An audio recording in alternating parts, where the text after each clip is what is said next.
October 28, 2017 by Chris Gebhardt. The unprecedented destruction and humanitarian crises spawned by Hurricanes Maria and Irma revealed the significant role satellite communications play in disaster relief, especially in the Caribbean, where Puerto Rico's, Dominica's, and Barbudas's communications grids were completely destroyed by the hurricanes.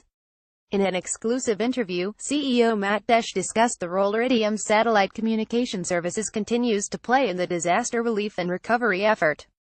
No one could have predicted the scale of the disasters in just 25 days between the 26th of August and the 20th of September. Four natural and deadly disasters ripped through the Caribbean, Texas, and Florida.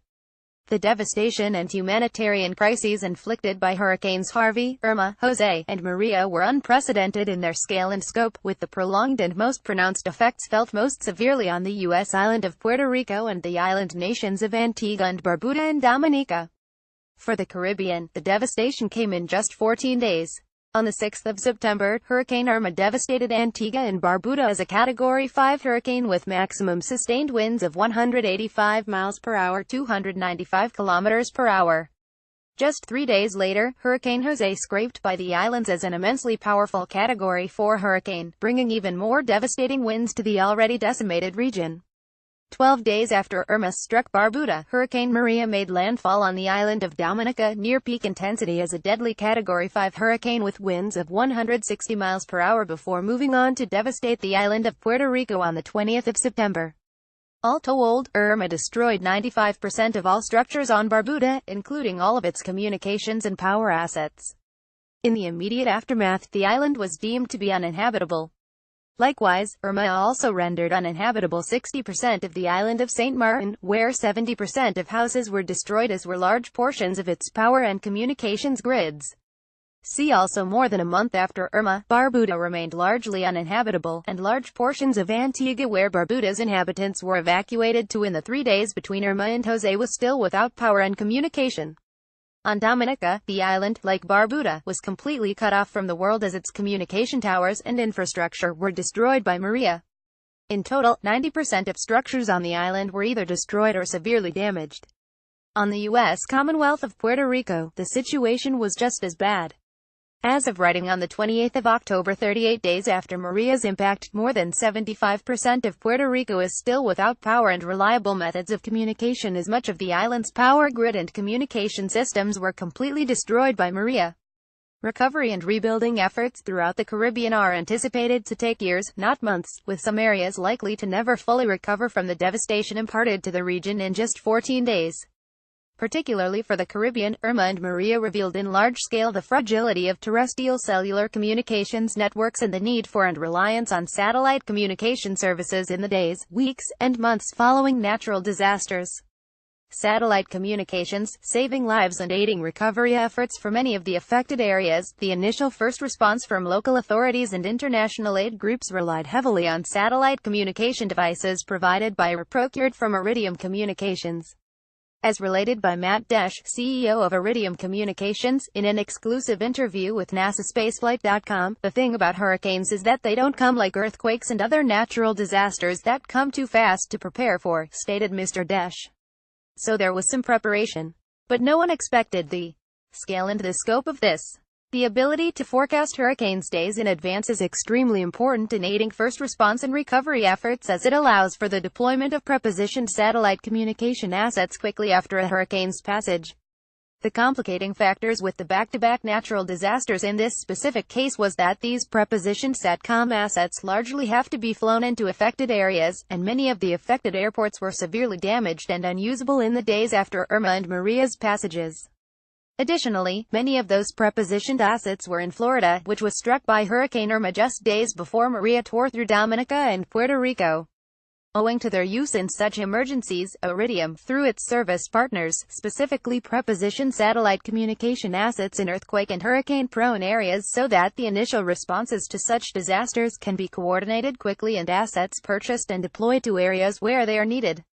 It's the reason I have CNN up on the TV in my office, because it's sort of an early warning about where we might get a spike in need, noted Mr. Desch. A lot of time it's the need for equipment quickly that we have to respond to, and that's always good to know. But the sheer scale of devastation and destruction of the communication networks in the Caribbean were unlike anything Iridium had experienced before in terms of the demand and longevity of the need for its satellite communication services.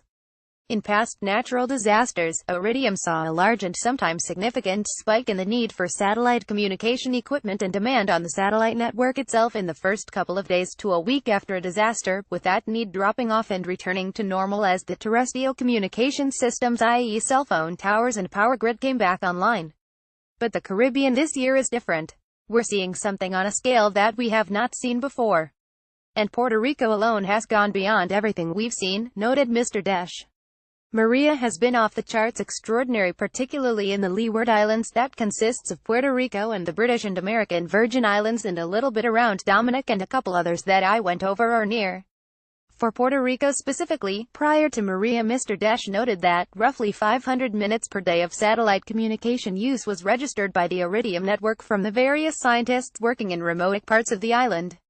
In the initial days after Maria, that number jumped to 20,000 minutes per day, a 3,900% increase on just Puerto Rico alone. Additionally, prior to Maria, there were roughly 5 to 10 unique SATCOM devices operating on Puerto Rico, a number that increased to 5,000 unique devices in the initial aftermath before stabilizing at nearly 2,000 unique devices still in operation each day on the island. And that usage is only representative of the commercial first response, aid, and recovery effort, with the U.S. government's use of satellite communication technology for its lagging Puerto Rico effort not available due to classification reasons. In short, the reliance on a need for satellite communication in Puerto Rico and throughout the Caribbean has, by more than 4 weeks at this point, outlasted all other natural disasters in which Iridium has been a part of the response. How Iridium's SATCOM device services have aided Caribbean response and recovery, with estimates that it will take into next year to fully rebuild Puerto Rico's power grid. The usage of satellite communication is not expected to taper off anytime soon. The primary way Iridium was able to respond so rapidly to each of the hurricanes in short succession was their strategy of not acting as a distributor themselves but rather contracting with service partners who in turn preposition assets with regional distributors. No one expected the scale and the scope of this. There were about 5,000 devices required during Maria, and there were about 1,000 that were ready beforehand, noted Mr. Desch. So there was still quite a bit of scrambling just because no one knew exactly where it was going to hit. And no one anticipated that Puerto Rico specifically was going to get hit as hard as it did. In addition to its preposition assets through service providers, Iridium itself maintains a limited inventory of devices they loan out in natural disasters. Those loaner devices are normally reserved for major sponsorships, such as scientific research expeditions or for members of media who are heading off the beaten path. That reserved loaner inventory was quickly depleted to assist several local organizations who were deploying into impacted areas to communicate with first responders, aid organizations, and allow residents to connect with family members. Regardless of the device's status as either loaner or purchased rented equipment, these assets were paramount in the initial days after the 3 hurricanes hit in terms of providing communication for first responders responsible for rescuing people and saving as many lives as possible. The satellite comm devices instantly provided reliable methods of communication for first responders combing through neighborhoods, villages, towns, and communities searching for survivors in need of rescue or supplies. They allowed for the coordination of life-saving efforts and evacuation of numerous areas in post-storm flooding conditions. In particular, Iridium's push-to-talk satellite communication device proved extremely useful in eliminating confusion and communication relays that occur with normal satellite phone technology. According to Mr. Desch, with satellite phones, you can only talk to one person at a time, and you have to know that person's number because these aren't phones that store all of your needed contacts. If you're trying to get a message out to multiple people, using a satellite phone can be time-consuming, and sometimes the message can get muddied as it's passed from person to person, said Mr. Desch. With the push-to-talk service that routes through the Iridium satellite constellation, first responders, emergency personnel, and power grid workers can stay in constant communication with one another as a single group. You push the side button and it acts just like a Nextel phone, said Mr. Desch. And you can have hundreds of other devices all linked into it on the same talk group. So a person talks to the whole group and everyone hears them. It's like a tactical radio, and it's actually in many ways a better product for an emergency like this. You literally turn it on and push a button and that's all you have to think about. To have all the people who are managing the relief activities in a single town literally be on the same channel, you can imagine how much quicker that goes without needing to dial specific people.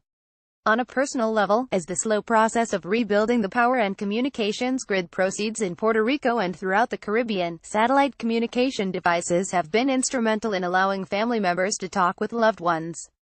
For people who were desperate to talk to their families, we were able to sometimes get access to the millions of people who wanted to or needed to use our products, said Mr. Desch. Looking ahead, the scale of the disasters in August and September is a stark reminder of the power nature holds and the fragility of the terrestrial communication systems we now rely on for almost all of our daily activities.